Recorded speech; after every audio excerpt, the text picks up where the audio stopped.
Anyway, in this video we're checking out the Tyro79. I've gotten this quite a bit later than a lot of other reviewers. I'm not exactly sure why. I think the first batch got sold out really fast. And interestingly, I think they've made some changes in the second batch I think are important to note.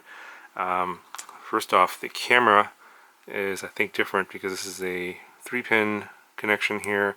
It only goes to 12 volts, and I think the original reviewers got one that goes to 40 volts and had 4 pins.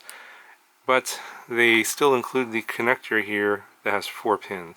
So the connector for this that was included in the kit doesn't work with this camera. So I ended up putting, I'm going to actually use up this camera here. This is the Caddx Turbo F1 camera. It does have a 4-pin connector there that works with the connector that the kit comes with. So I'm going to use this camera anyway because this original camera here that they switched it to is pretty bad. I think they switched to this camera from the original one because just to save some costs. I think this is even cheaper.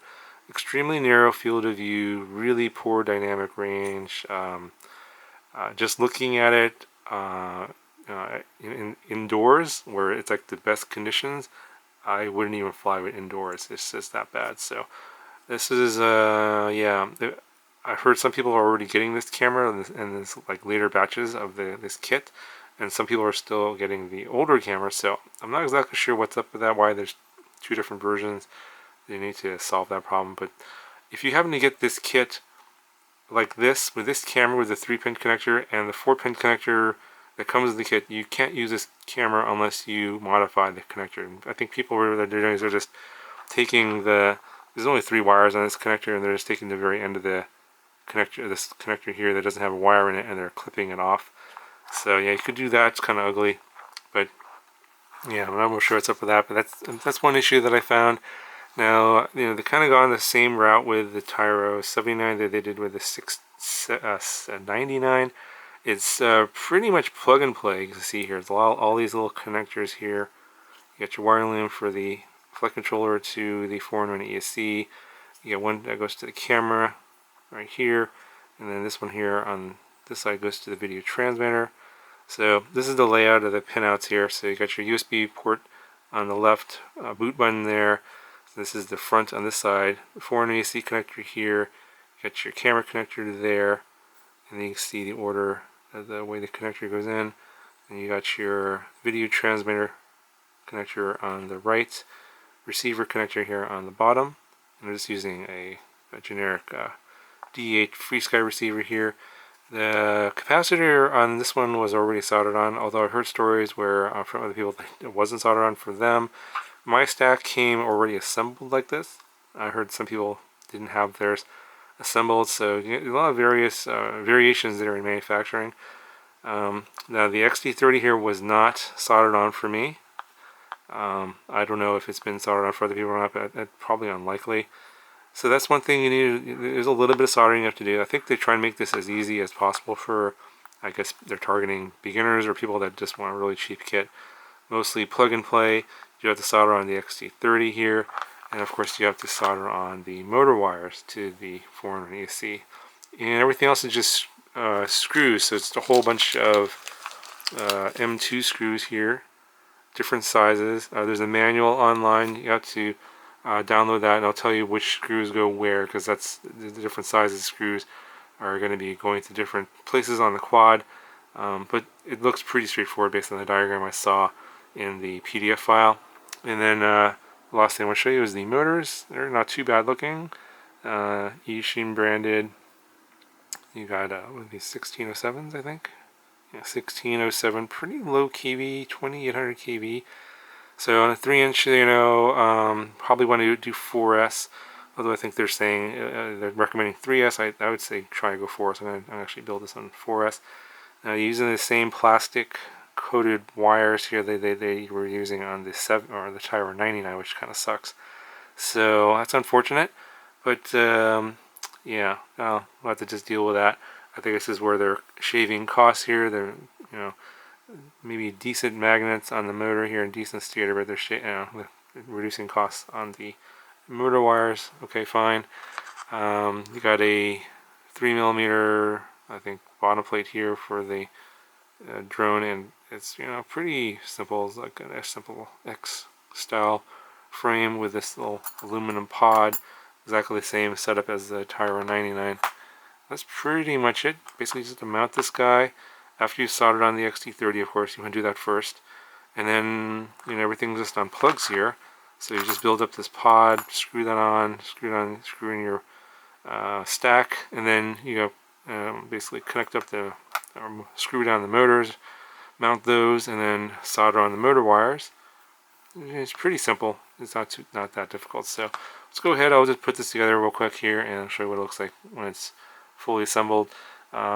This kit does come with some of the things like those four-bladed props with they're sort of bullnose props. I'm not going to be using those. Those are just terrible. I don't even know why they included those. I think they just had a bunch left over at the factory, just throwing them in the kit. I will be using probably some Dow Cyclone props or some HQ props. I haven't decided yet, but I'm going to put this together and we'll come back and show you what it looks like all fully assembled.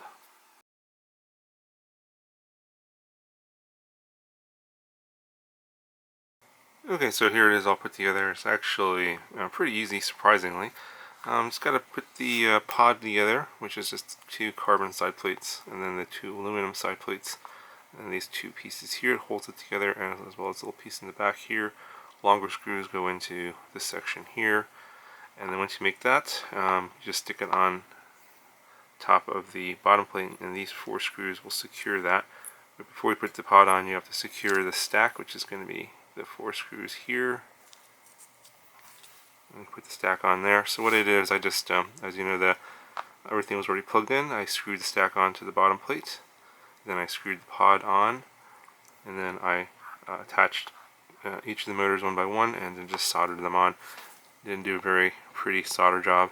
This wire is kind of, stiff and kind of hard to work with, but it works. And overall, not too bad. I'm using a different battery strap because the one that comes with is too short, so I'm using this one from iFlight because I'm using some bigger batteries.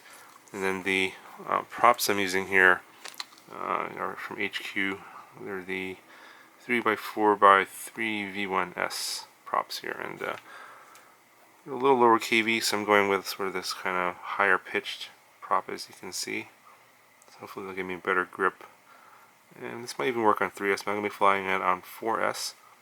Let's see here. Let's see how much this thing weighs.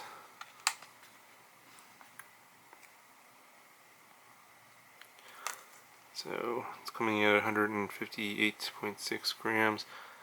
And I'm probably going to be flying with the 4S 550 here.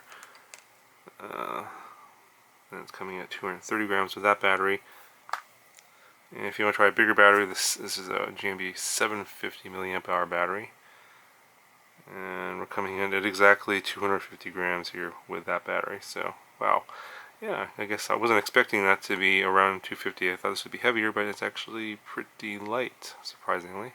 So yeah, if you want to build this and use a 750, should be okay for the regulations for under 250 grams. Anyway, that's pretty much it for putting it together. Not too bad, surprisingly. Really, the only soldering you have to do is the XT30 and the motor wires, and everything else is plug and play and screws. So it didn't take me too long. I think the build took me about an hour to put everything together, start to finish. So yeah, we'll see how it flies. I have no idea. I just finished putting this together. So let's go ahead and show you the flight footage here, and you guys can let me know what you think in the comments below. Is it really worth the $80? Now, of course, you don't spend the extra money on the camera. This camera here is another $20, so it's really $100. So a little bit disappointed that they kind of did a bait and switch, put out their initial reviews with the good camera and then switched it out for a really bad camera. Well, I guess that's the way it goes sometimes, but yeah, let me know what you guys think in the comments below about that, and here's some flight footage for you.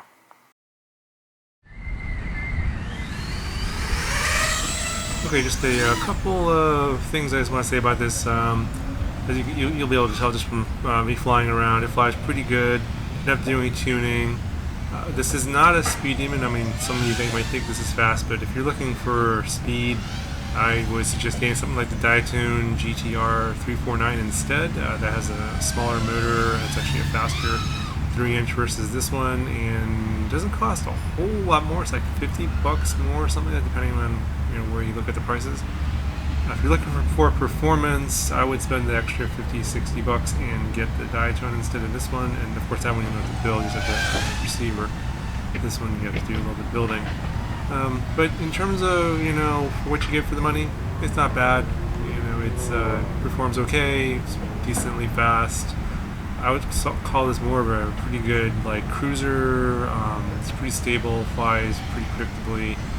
It doesn't have any weird twitches or anything like that I can tell. So yeah, if you're a beginner, I think if you build it correctly, it'll probably be okay for you. But yeah, if you're looking for performance, this is definitely not it. I would spend the extra money and get the diatone GTR 349 instead of this one. But there's going to be some more flight footage at the very end, so stay tuned for more flight footage on the bigger battery.